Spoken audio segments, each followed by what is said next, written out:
As you can see by the title, I'll get right to it. So I am biologically female.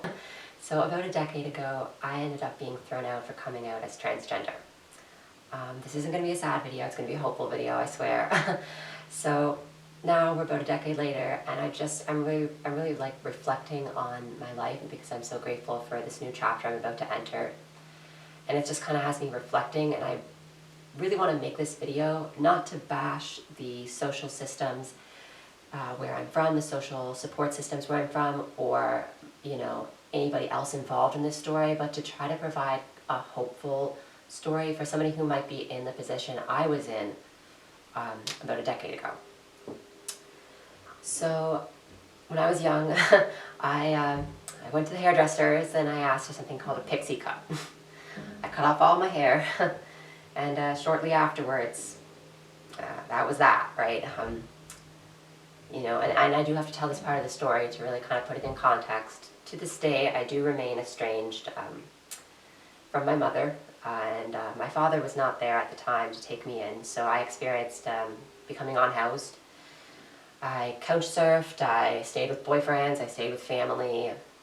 I detransitioned for a while in order to have safe, stable housing with a grandparent. I did all sorts of things to survive.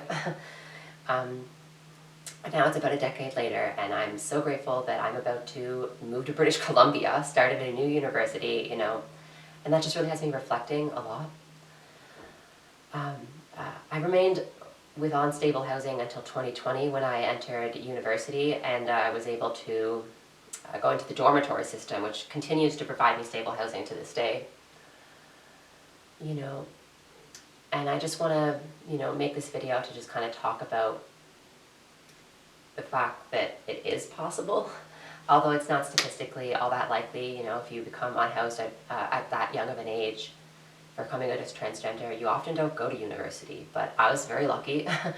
And, I worked hard and luck, a little bit of both, and so, I'm here today.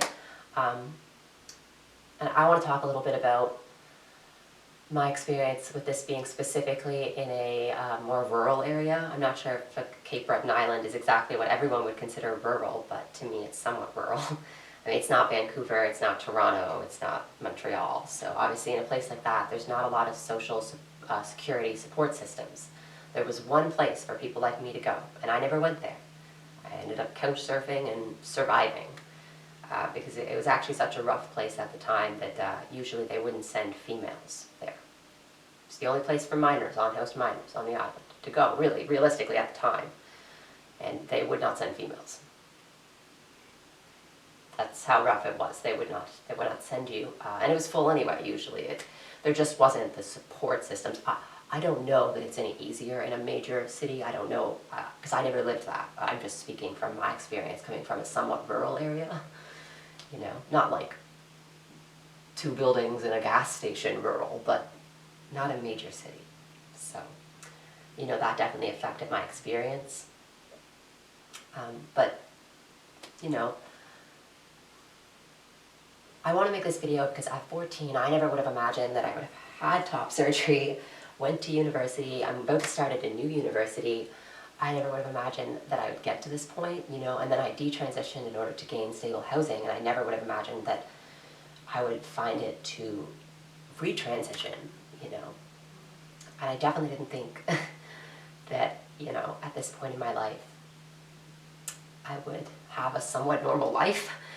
For a while in my life, it just didn't look like a normal life was something I could ever have, but, I got really lucky, and I just want this to be a video really just saying, things can get better. It's about a decade since I became unhoused, and now I'm in school, I'm housed.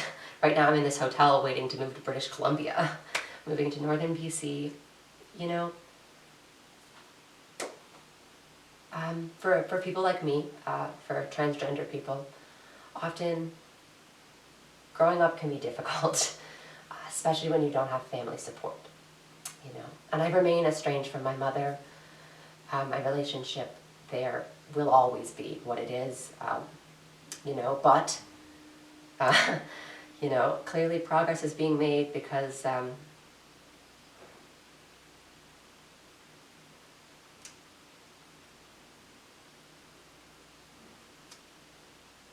I know that by making this video, I'm going to be told that I'm embarrassing myself, or I'm embarrassing other people, or I'm embarrassing my family, but I think it's more important to share this story because there are people who are exactly where I was a decade ago right now.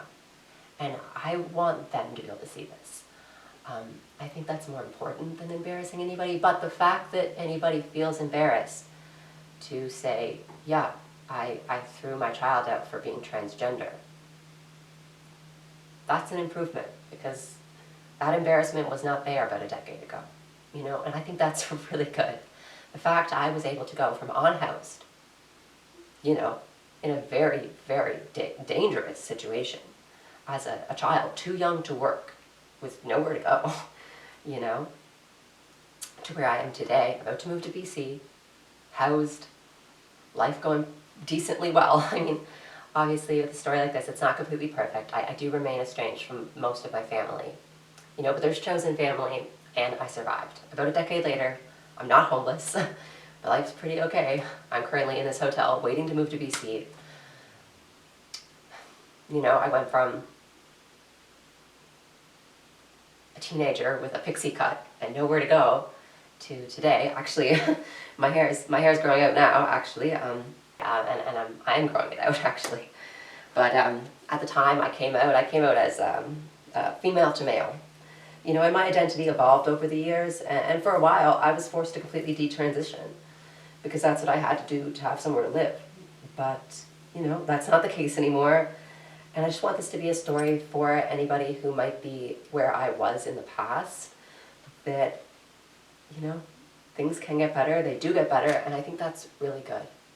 You know, and I was bashing some social systems. I was bashing some social support systems, social security systems, for the lack of properly caring for me, you know.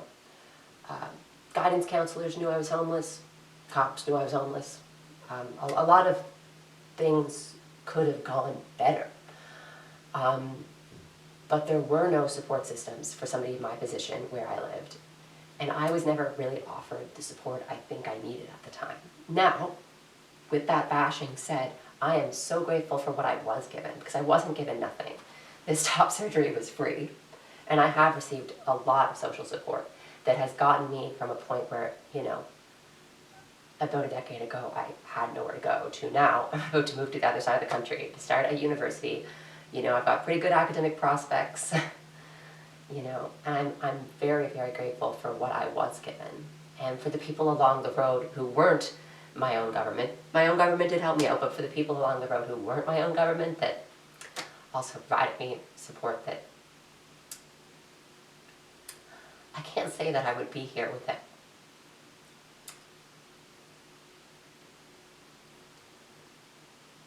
I'm surprised I made it this far in the video without crying.